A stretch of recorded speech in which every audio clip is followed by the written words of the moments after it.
നമുക്കിന്ന് vitamin C പ്രതിരോധ ശക്തി കൂട്ടുന്നത് എങ്ങനെയാണെന്ന് നോക്കാം.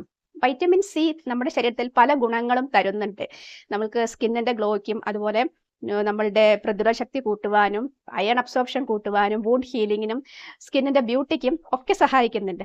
നമ്മൾക്ക് ഒരു ഇൻഫെക്ഷൻ വരുമ്പോൾ നമ്മളുടെ ശരീരത്തിൽ വൈറ്റമിൻ സിയുടെ എമൗണ്ട് കുറച്ചും കൂടെ ആവശ്യമുണ്ട്. സാധാരണ നമുക്കൊരു 75 to 90 മില്ലിഗ്രാമേ ആവശ്യമുള്ളൂ. പക്ഷേ ഇൻഫെക്ഷൻ വരുന്ന സമയത്ത് അതിൽ കൂടുതൽ വൈറ്റമിൻ സി നമുക്ക് വേണം.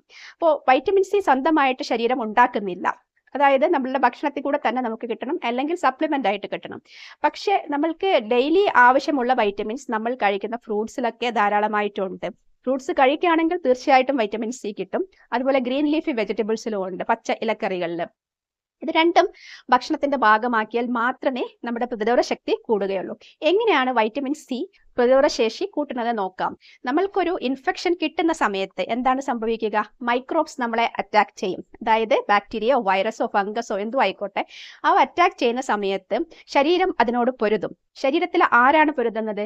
ശരീരത്തിൽ ലിംഫോസൈറ്റ്സ്, ടി ലിംഫോസൈറ്റ്സ്, അതുപോലെ തന്നെ ബി ലിംഫോസൈറ്റ്സ്, പിന്നെ ശരീരത്തിലെ ഫാഗോസൈറ്റോസിസ് എന്നൊരു പ്രക്രിയ ഈ കോശങ്ങളെല്ലാം നടത്തുന്നുണ്ട്. അതായത് ഈ സെൽസിന്റെ പേര് മൈക്രോഫേജസ്, അതുപോലെ ടി സെൽസ്, ടി ലിംഫോസൈറ്റ്സ് അതൊക്കെയാണ്. ആ സെൽസ് എല്ലാം നമ്മളുടെ ശരീരത്തിൽ എത്തിച്ചേരുന്ന മൈക്രോബ്സിനെതിരെ പ്രവർത്തിക്കും. ആ സമയത്ത് ഈ സെൽസിന്റെ പ്രവർത്തനം ശരിക്കും നടക്കണമെങ്കിൽ സ്റ്റോർ ചെയ്യപ്പെട്ട വൈറ്റമിൻ സി ശരീരത്തിൽ വേണം. അപ്പോൾ വൈറ്റമിൻ സി ഈ പറഞ്ഞ കോശങ്ങളിലെല്ലാം വളരെയധികം സ്റ്റോർ ചെയ്യപ്പെടുന്നുണ്ട്. പക്ഷെ നമ്മളത് കഴിക്കണം. കഴിച്ചാൽ മാത്രമേ സ്റ്റോർ ചെയ്യപ്പെട്ടു. ശരീരം സ്വന്തമായിട്ട് ഉണ്ടാക്കില്ല. അതാണ് ഇന്നത്തെ ഈ വീഡിയോയുടെ പ്രസക്തമായിട്ടുള്ള കാര്യം. അപ്പോൾ നമ്മൾ ഫ്രൂട്ട്സും വെജിറ്റബിൾസും കഴിക്കേണ്ടതിന്റെ ആവശ്യകത ഒന്ന് ഇതാണ്.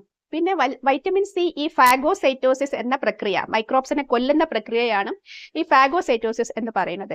അപ്പോൾ അതെല്ലാം നടത്തുമ്പം എന്ത് സംഭവിക്കുന്നു വെച്ചാൽ ഈ വരുന്ന അണുക്കളിൽ നിന്നുള്ള ടോക്സിൻസും ശരീരത്തിൽ വരും.